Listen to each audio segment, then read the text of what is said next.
Etseongo.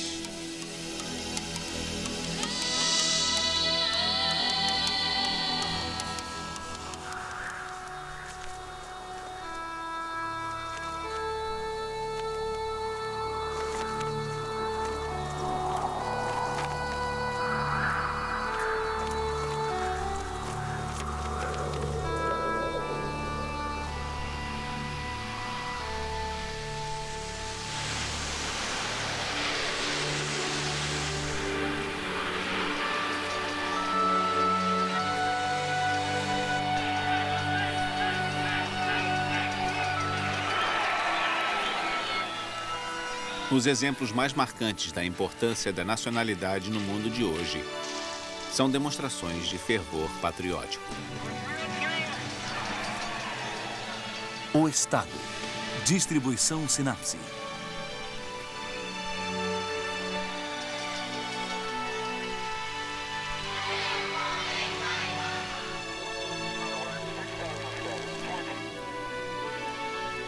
Hoje, a maioria das pessoas do mundo sente que pertence a uma nação, a um Estado. Na maioria dos países, o Estado organiza grandes obras públicas e oferece serviços.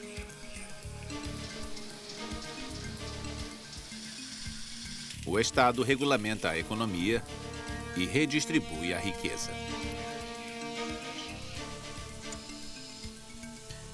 O Estado cuida da saúde pública,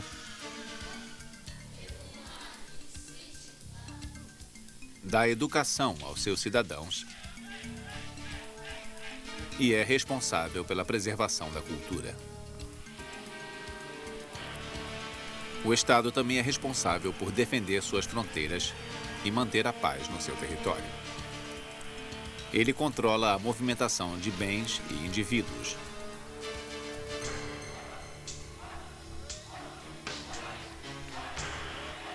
O Estado restringe a nossa liberdade ou nos protege da anarquia.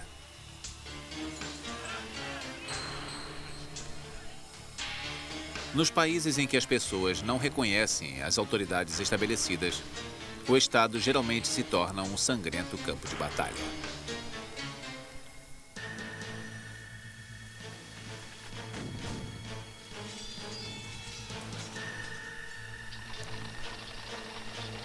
Guerras e conquistas determinaram as fronteiras do mundo como o conhecemos.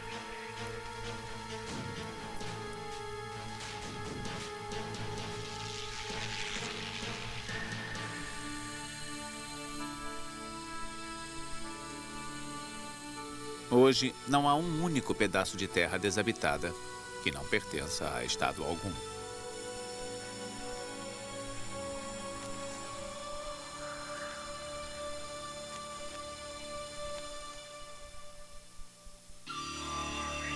De cidade-estado a império.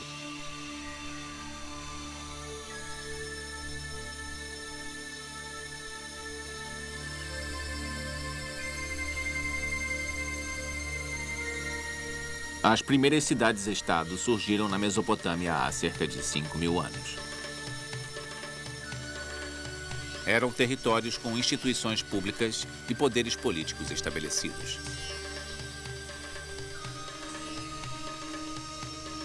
O aparecimento desses estados coincidiu com o desenvolvimento agrícola e a criação dos primeiros grandes sistemas de irrigação.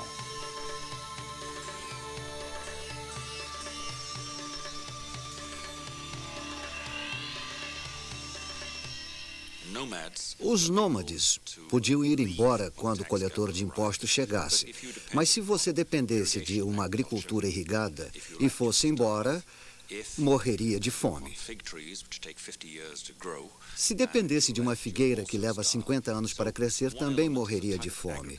Um fator que prende você a um determinado lugar é o tipo de agricultura. Você não tem tanta liberdade, o que significa que o Estado pode chegar até você e recolher impostos regularmente. O segundo fator é quase certamente religioso. Os primeiros estados têm locais centrais quase sempre de função religiosa. É a combinação de um tipo de agricultura e do temor a Deus.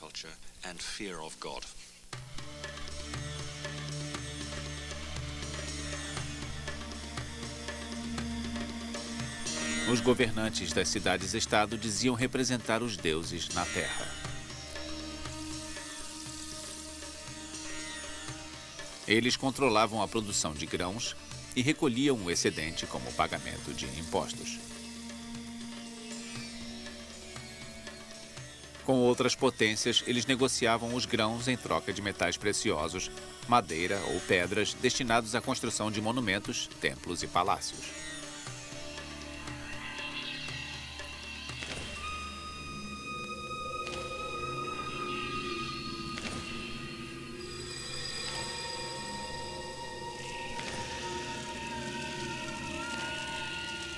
O Estado defendia as grandes obras públicas, além de ser responsável pela defesa da cidade e pela conquista de novos territórios para aumentar seu poder e sua riqueza.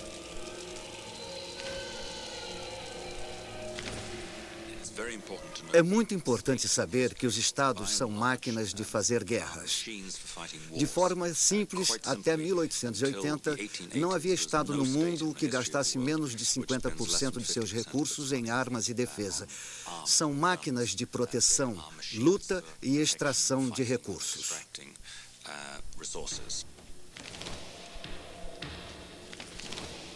Desde a mais remota antiguidade, as cidades mais poderosas e bem organizadas subjugavam as mais fracas e rebaixavam seu povo a escravos.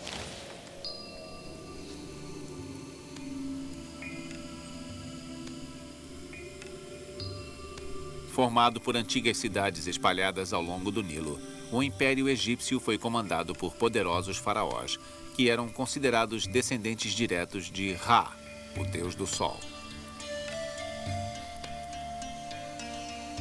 O vizir, um tipo de primeiro-ministro, organizava grandes projetos e era responsável pelo tesouro real.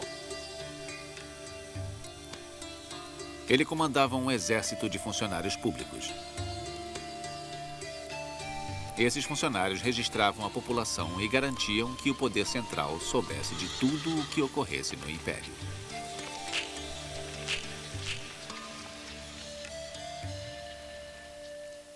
Se quisermos entender a história egípcia, o Nilo é o segredo de tudo, já que o rio flui naturalmente até o norte e o vento sopra para o sul, fazendo dele um meio natural de comunicação.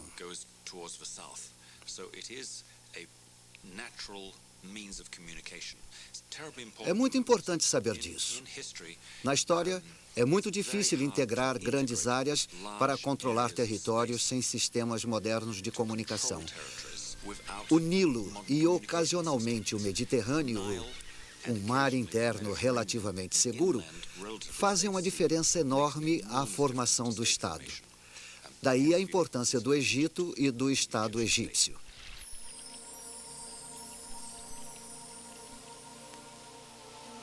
Por volta do ano 500 a.C., o mundo da Grécia Antiga foi dividido em mais de 200 cidades-estado que guerreavam constantemente. Nenhuma cidade era forte o bastante para conquistar as outras. Foi neste clima de conflito que nasceu a democracia em Atenas.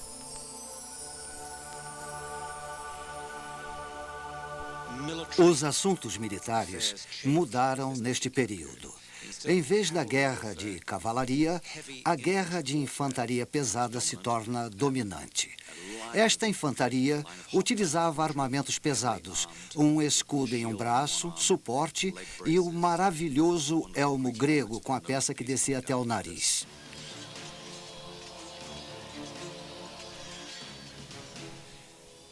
Isto era uma mobilização militar popular. Não era só cavalaria aristocrática. Todos os cidadãos participavam deste tipo de guerra. Uma explicação simples de democracia seria que, se os cidadãos sabem lutar e lutam para proteger sua cidade-estado, quando voltam para casa querem participar. Eles também sabem como matar. Portanto, as pessoas no poder devem levá-los a sério.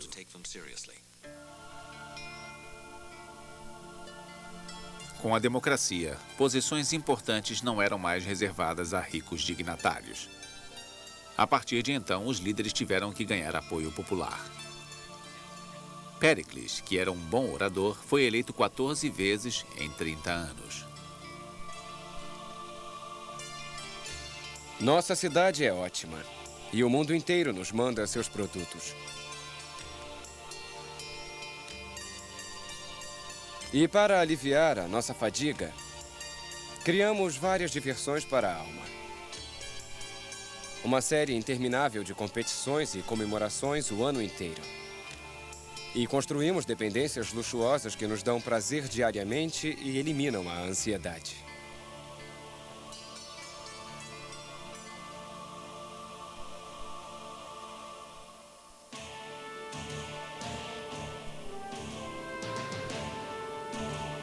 Em Roma, o poder ficava nas mãos das grandes famílias nobres, que depuseram e exilaram reis e fundaram uma república.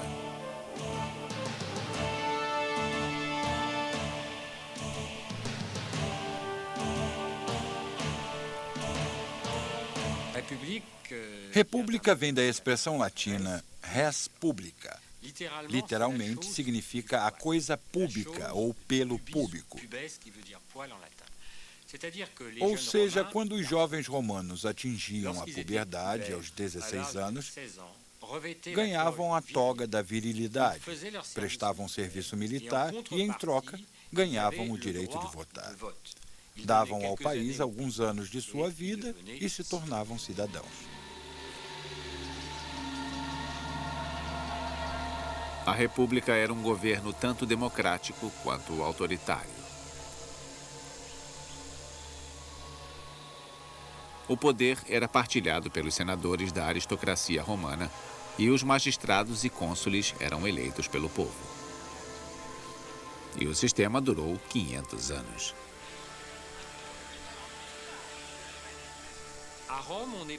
Roma desistiu da República quando esta se tornou doente. Políticos, particularmente cônsules, combatiam-se entre si. Finalmente, para se chegar a um consenso, um imperador assumiu, tornando-se Augusto, como o chamaram. Esse imperador teve de reunificar os poderes políticos sob sua autoridade.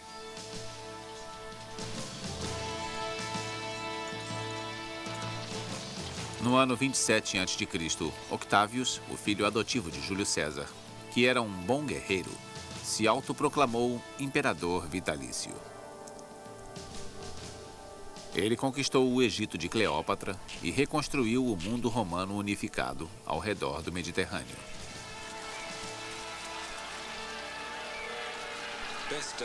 A melhor definição de império é o domínio político sobre sociedades dependentes. Mas isso não nos leva muito longe, pois precisamos compreender uma mudança ao pensar em impérios. Conhecemos exemplos no caso romano, no qual as pessoas queriam se unir a Roma, virar cidadãos romanos, achando que isso lhes traria a civilização. Em alguns pontos da história, os impérios podem ser vistos como progressivos.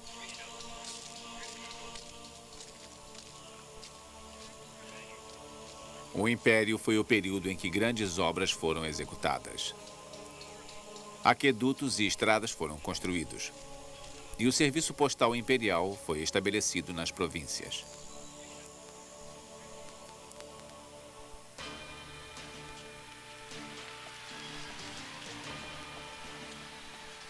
O imperador usava a força e a propaganda para permanecer no poder. Moedas eram cunhadas ao gosto dele. Os artistas eram pagos para lhe cantar elogios e as cerimônias dos jogos alardeavam sua grandeza.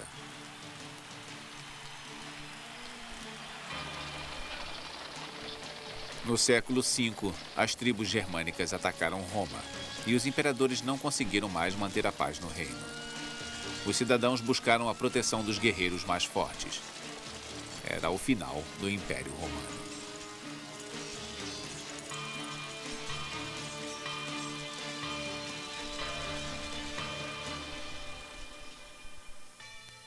O rei está morto. Vida longa ao rei.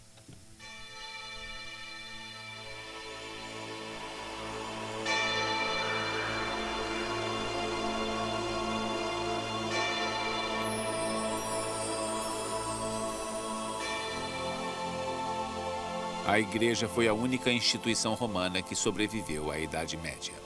Ela também teria papel decisivo na determinação de novas normas de poder no Ocidente. A igreja foi até os invasores nômades, escreveu leis para eles e deu início ao processo de unção do líder. A igreja fez muito para transformar um líder tribal em um monarca europeu.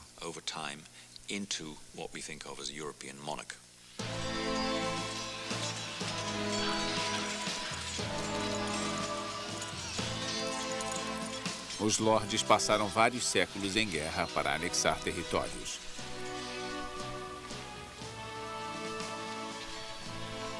O rei era apenas um lorde entre vários, mesmo que o título o colocasse no topo da hierarquia. É fácil ver como a maioria dos monarcas europeus era pateticamente fraca. Observe as formas como morreram. Na Inglaterra, em um período de 400 anos, 4 ou 5 reis morreram pacificamente no próprio leito. Os outros foram assassinados de forma horrível.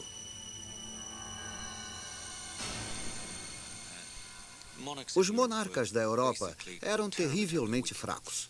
Não tinham meios regulares de obter uma renda tributável. Mais tarde, na Inglaterra, o rei Henrique II conseguiu ter uma renda que era mais baixa que a de seu bispo.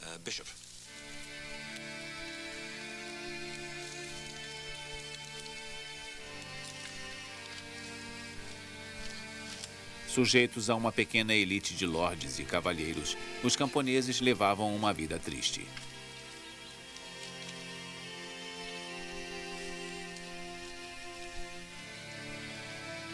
Tinham que executar tarefas pesadas para o lorde e remeter grande parte de sua colheita para ele.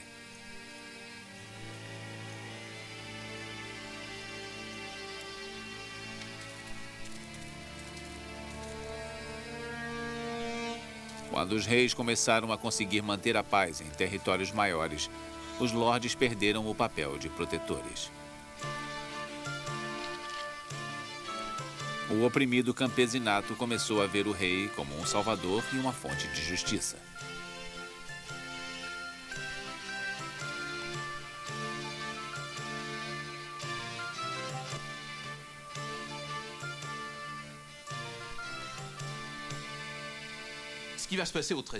No século XIII, os reis voltaram a ter poder.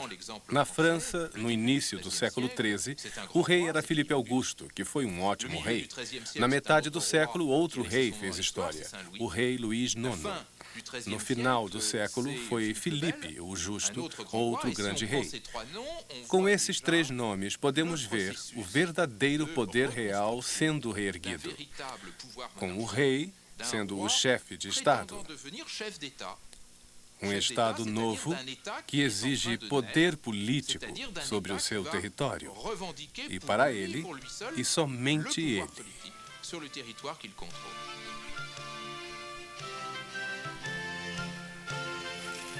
Aos poucos, os reis instituíram a cobrança regular de impostos e centralizaram a administração de seus reinos. Nascia a monarquia absolutista.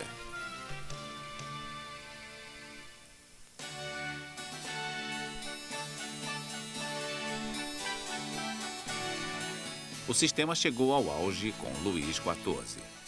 O Rei Sol levou a personalidade real ao limite, fazendo deslumbrantes recepções e celebrações.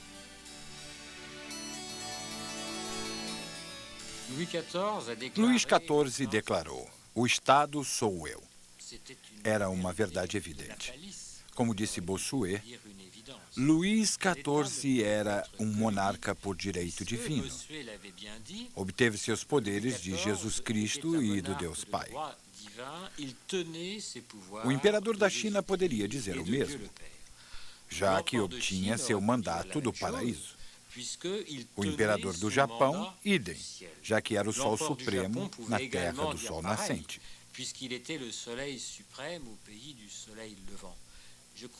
Acho que todo monarca pode alegar ser o Estado, Se quisermos construir um Estado coletivo, devemos admitir que nenhum homem é superior a outro. E isso exige uma sociedade secular ou laical. Não serão mais reconhecidos semideuses na Terra. Era o início da República.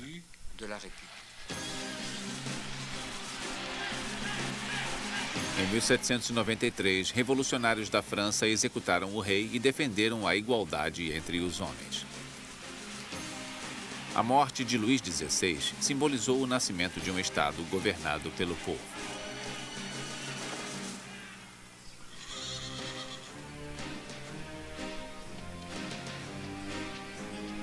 A Revolução Francesa abalou todas as monarquias europeias. Para elas, era impensável que a ideologia revolucionária se difundisse. A nova república foi atacada por todos os lados.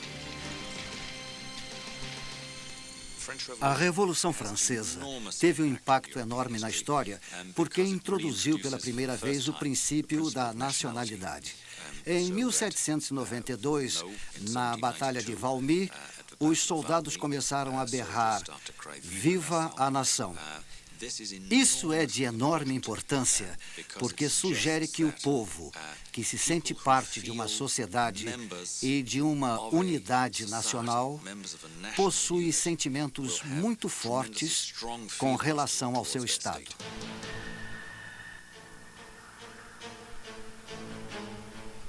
O início do século XIX foi chamado de Primavera dos Povos, porque o período viu diversas rebeliões nacionalistas surgindo.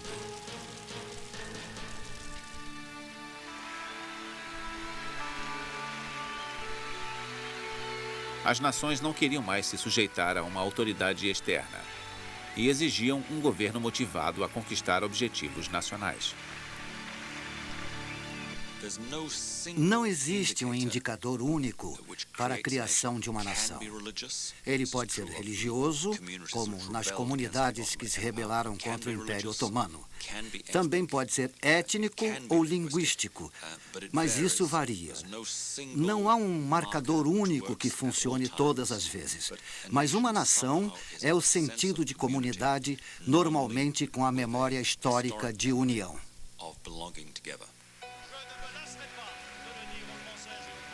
Com o nascimento da nação-estado, a humanidade começou a rumar em direção à democracia. O direito ao voto, antes reservado aos cidadãos ricos que pagavam impostos, gradualmente chegou aos proletários. Os grandes partidos políticos surgiram em meados do século XIX. Candidatos discursavam para as multidões, prometendo empregos e melhores condições de vida, em troca de votos.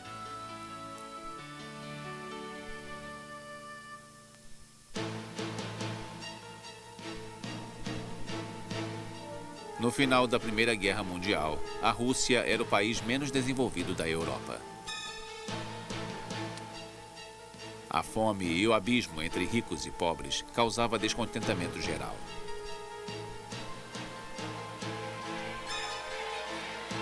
Liderados por Lenin, os comunistas assumiram o poder.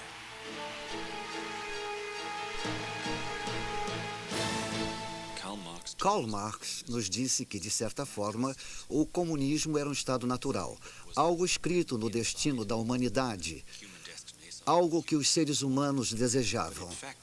Mas sabemos através da antropologia e de relatos históricos que o comunismo, no sentido de divisão igual de bens, é muito raro. A Revolução Russa criou um Estado sem precedentes na história. A ditadura de um só partido. Foi o nascimento do totalitarismo. O Estado totalitário dominou a arte da propaganda.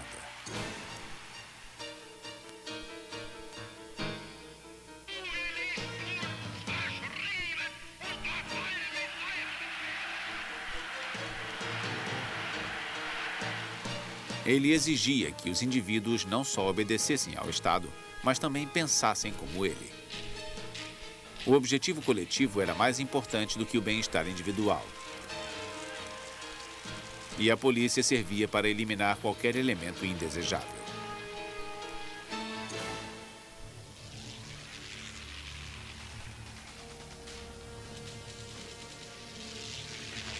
A Segunda Guerra Mundial marcou o fim do fascismo, mas deixou o mundo dividido entre a ideologia democrática do Ocidente e o comunismo.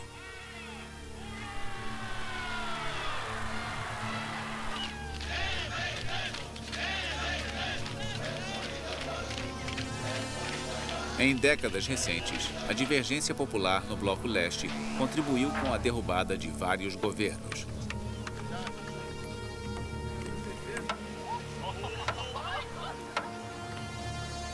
A queda do Muro de Berlim em 1989 se tornou um símbolo da queda do comunismo.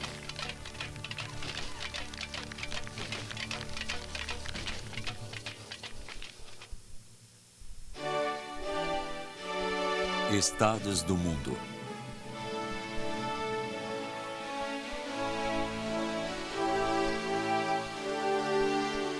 Je ne me lasserai pas de le dire aux Françaises et aux Français, parce que c'est la vérité.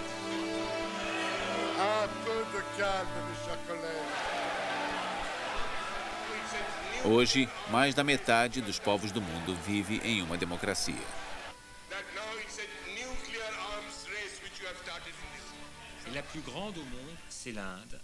A maior democracia do mundo é a Índia, com 1 bilhão de pessoas. A Índia tem um congresso, um parlamento que parece o Congresso americano e um governo que lembra o britânico, com um primeiro-ministro. A combinação das instituições britânica e americana funciona bem nesta democracia federal de 1 bilhão de pessoas, na qual cada estado tem amplos poderes à custa do Estado central. Au détriment de l'État central.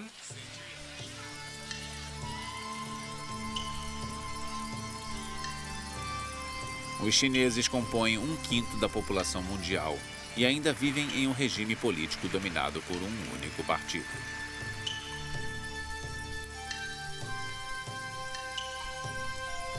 Desde os anos 70, os líderes chineses passaram por uma série de reformas econômicas.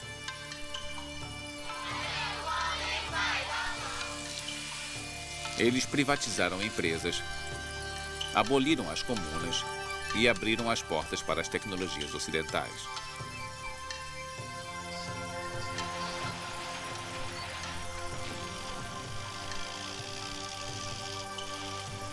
Mas eles abafaram as vozes que clamavam por democracia. Estão tentando reestruturar a economia, deixá-la mais parecida com o mercado. Talvez no final permitam uma maior liberdade de expressão. Não é uma relação absoluta, mas existe ligação entre afluência e democracia. Fica mais fácil se houver dinheiro para cobrir as brechas políticas dos problemas. Há espaço para a esperança. Ainda assim, velhos regimes, partidos, há uma eternidade no comando, nem sempre gostam de abrir mão do poder. Há grandes problemas em potencial.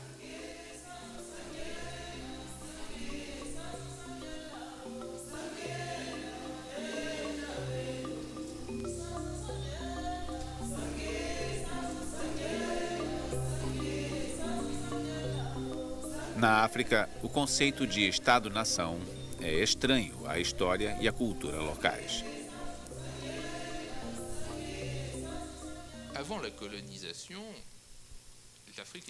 Existia uma África antes da colonização.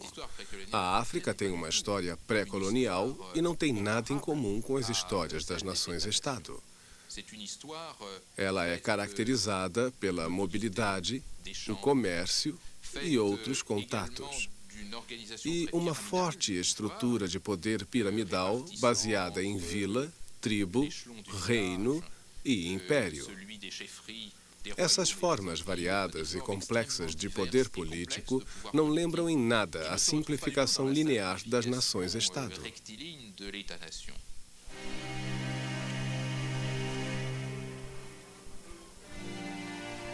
A Somália se tornou independente em 1960, mas ainda não conseguiu criar um Estado funcional que garanta a segurança de seus cidadãos.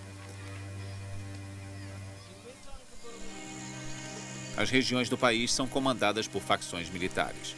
O resultado são conflitos sangrentos agravados por condições econômicas desastrosas.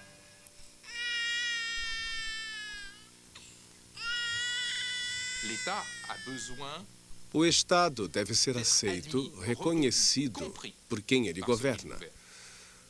O inesperado nascimento de estados na grande onda de descolonização que varreu a África nos anos 60 foi recebido por total falta de compreensão.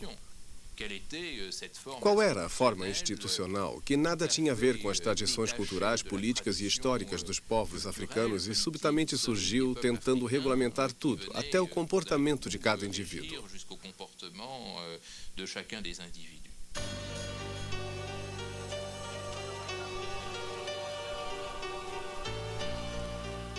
Os impérios coloniais estabeleceram estados com fronteiras artificiais.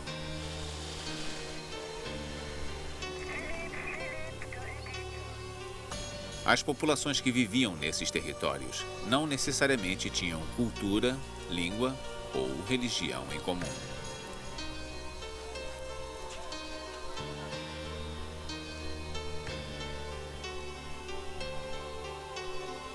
A rivalidade entre Hutus e Tutsis em Ruanda resultou em um genocídio com quase 1 milhão de vítimas.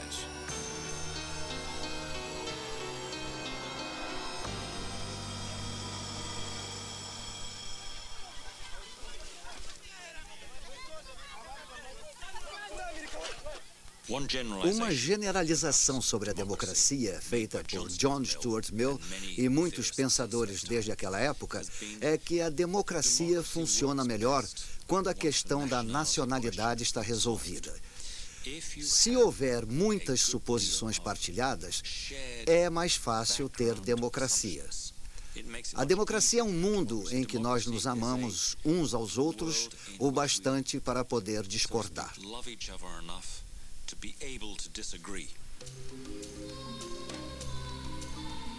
Na África, o Estado não conseguiu cumprir as promessas de desenvolvimento social e econômico. Ao invés de ver as condições de vida melhorarem, os cidadãos se viram dominados por líderes corruptos que se apropriavam de verbas públicas.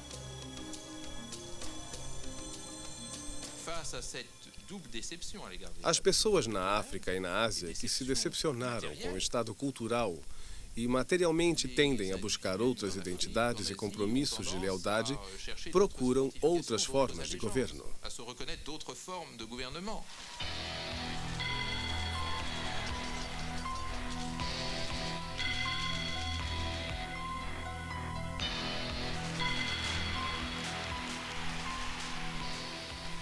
Hoje, em todo o mundo, as minorias exigem governos que defendam seus interesses.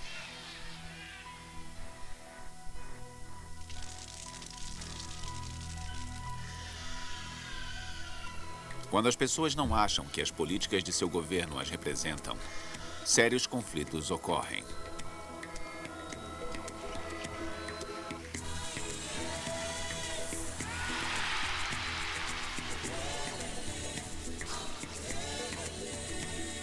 Tradicionalmente, uma nação era definida por sua cultura, a origem de seus habitantes ou a crença de que partilhem uma história em comum.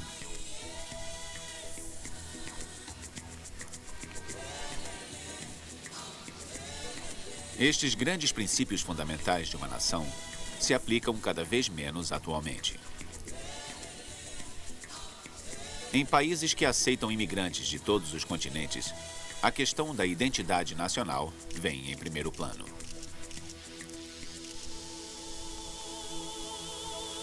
A nação-estado está prestes a desaparecer ou está simplesmente se redefinindo?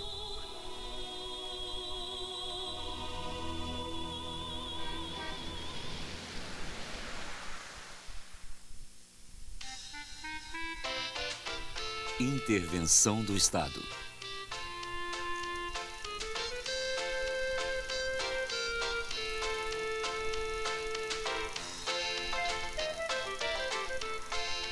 Nos 30 anos seguintes à Segunda Guerra Mundial, os países industrializados vivenciaram um crescimento estável da economia. Esta prosperidade permitiu ao Estado ser cada vez mais generoso com seus cidadãos.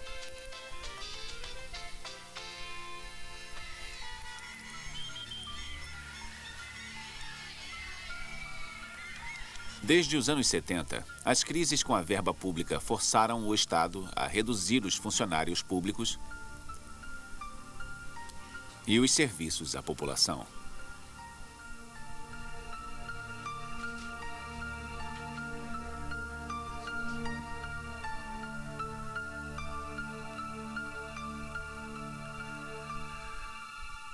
Se olhar a proporção da renda nacional gasta pelo Estado, ela não mudou drasticamente em muitas nações na última década. A proporção na Suécia, um dos países que mais gastam com o bem-estar, passou de 3/4 para 2/3. E em países como os Estados Unidos, é mais baixa, cerca de 1/3, mas no geral as proporções não mudaram.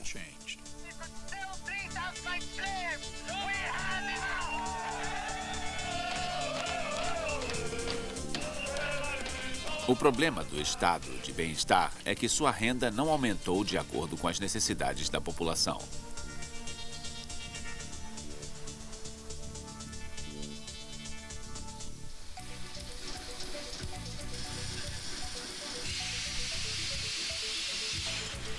Hoje, os governos nacionais não podem mais controlar grandes multinacionais. Algumas têm lucro maior do que o produto interno bruto de países desenvolvidos.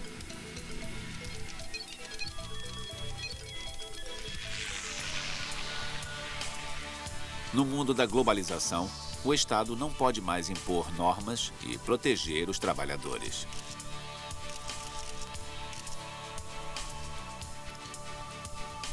Os 15 estados da União Europeia concordaram em delegar parte de sua autoridade a um superestado mais capaz de lidar com a globalização.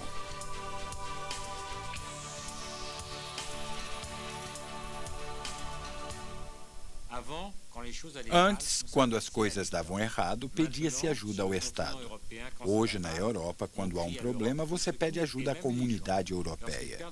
Até quem perdeu o emprego fez protesto em Bruxelas em frente às agências da comunidade europeia, exigindo novos empregos.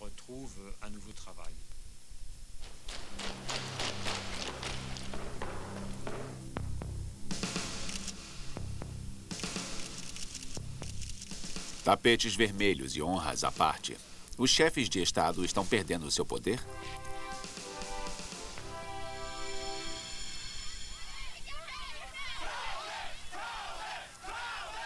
Mesmo dentro de suas fronteiras, lobbies poderosos impõem sua vontade a governos nacionais.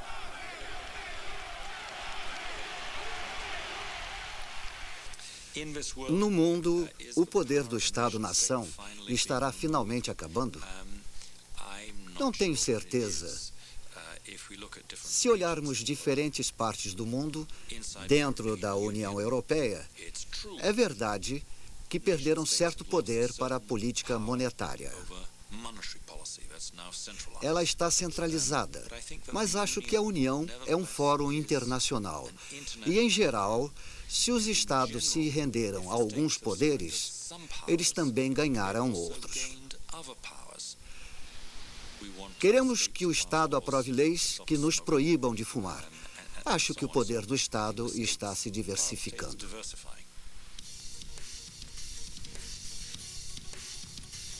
Com os governos aprovando cada vez mais leis, eles exercem mais controle sobre todos os aspectos da vida em sociedade.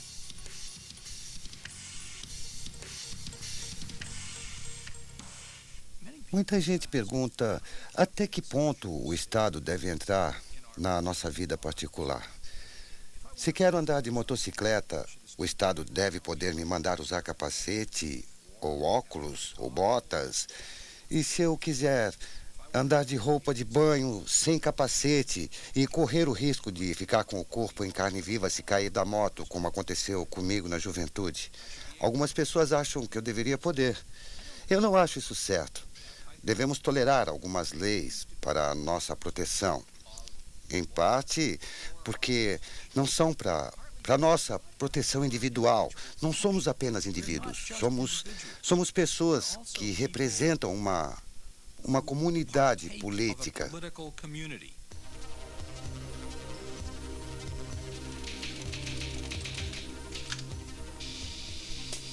Hoje, o Estado reúne cada vez mais informações pessoais de cada cidadão.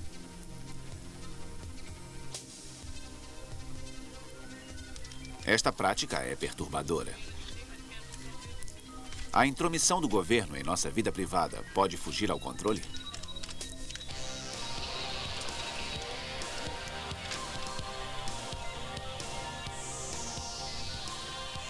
"50 anos depois de 1984, de George Orwell ser publicado, ele ainda simboliza a alta ansiedade de se viver em um estado totalitário, no qual máquinas controlam e monitoram o pensamento das pessoas.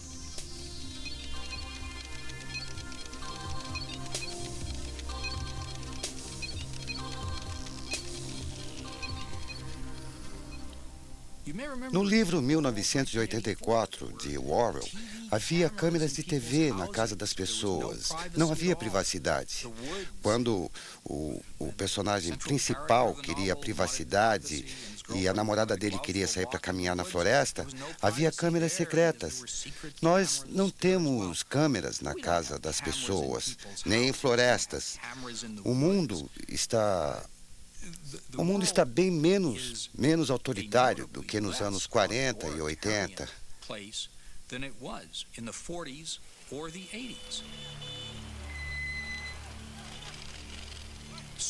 Certamente há perigos e não quero minimizá-los. Existe necessidade de vigilância.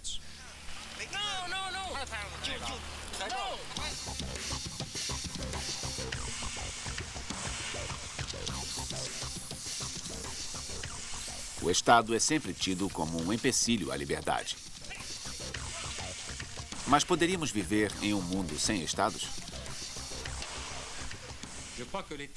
Acho que o Estado é um mal necessário. Não podemos viver sem o Estado, porque só ele pode criar normas que defendam os mais fracos e nos permitam viver juntos.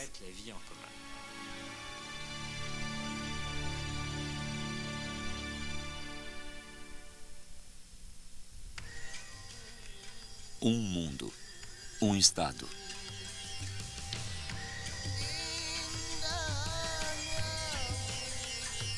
Poucos ousariam prever como serão os estados no futuro.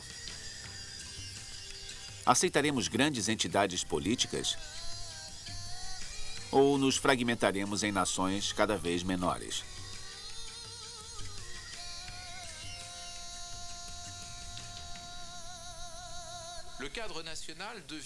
As nações hoje são muito pequenas ou muito grandes. Muito pequenas para enfrentar a globalização ou muito grandes para lidar com culturas distintas que exigem reconhecimento, outro governo. En quelque sorte, revendiquer une autre façon d'être gouverné, que ce soit le Chiapas, seja em Chiapas, no México, que ce soit, ou nas guerras civis crônicas de grandes países africanos como a Nigéria ou o Congo, antigo Zaire, ou as guerras civis endêmicas que atingem muitas pessoas no sul. Un très grand nombre de pays du Sud.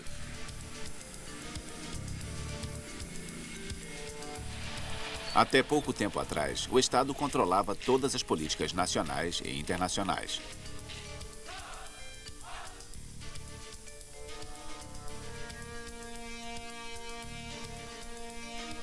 Hoje, as decisões geralmente dependem dos objetivos de grandes multinacionais.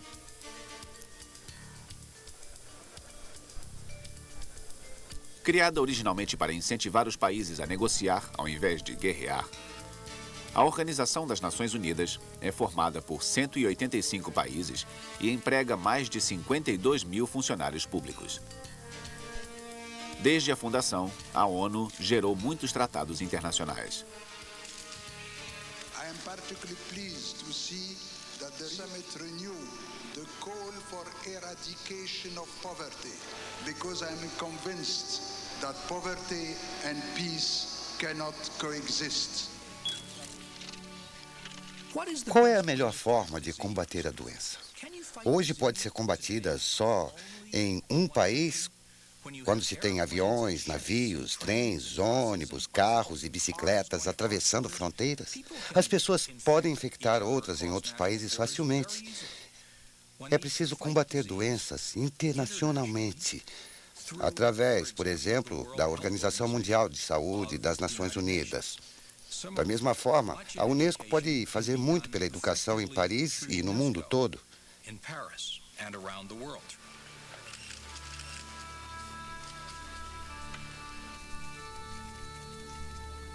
A globalização da economia está desgastando alguns poderes tradicionais do Estado. Hoje, as leis de comércio internacional dependem muito de tratados entre países ou da Organização Mundial do Comércio.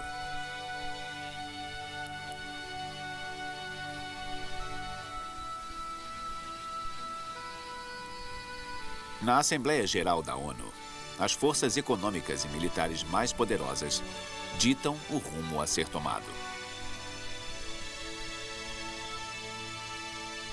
Os países mais pobres nem sempre se sentem justamente representados.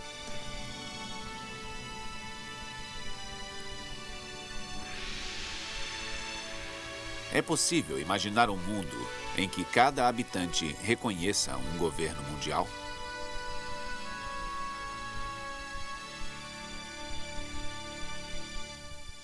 Em um grande espaço de tempo, com as próximas gerações, nós vamos ver lealdade para uma comunidade maior. No momento, as lealdades tendem a se basear nas nações. Muita coisa nas nações-estado mantém as lealdades dessa forma. Elas precisam aumentar os impostos, precisam ter a lealdade dos cidadãos para que paguem seus impostos, precisam de exércitos e marinhas, talvez menores, mas precisam ter esses defensores. Homens e mulheres dispostos, literalmente, a dar a vida. A lealdade à nação-estado não acabou.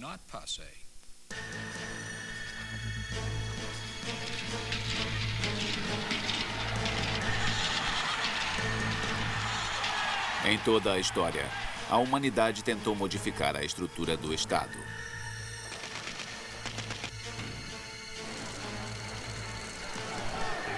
A instituição que limita a nossa liberdade.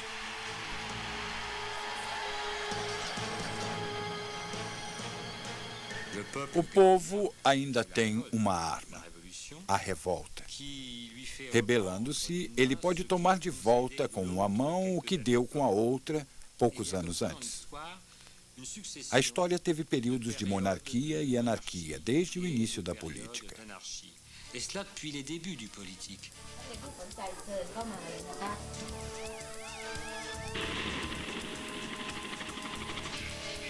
Sem o Estado, seria difícil proteger a vida e os bens dos indivíduos.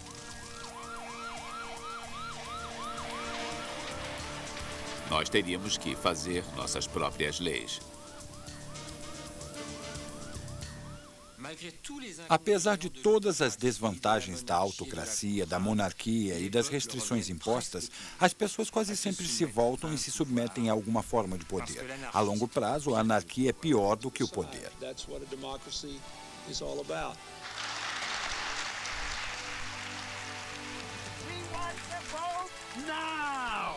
We said we wanted democracy now! Até estabelecermos uma consciência social global, o Estado continuará sendo o melhor lugar para expressar nossas diferenças e mostrar em que concordamos.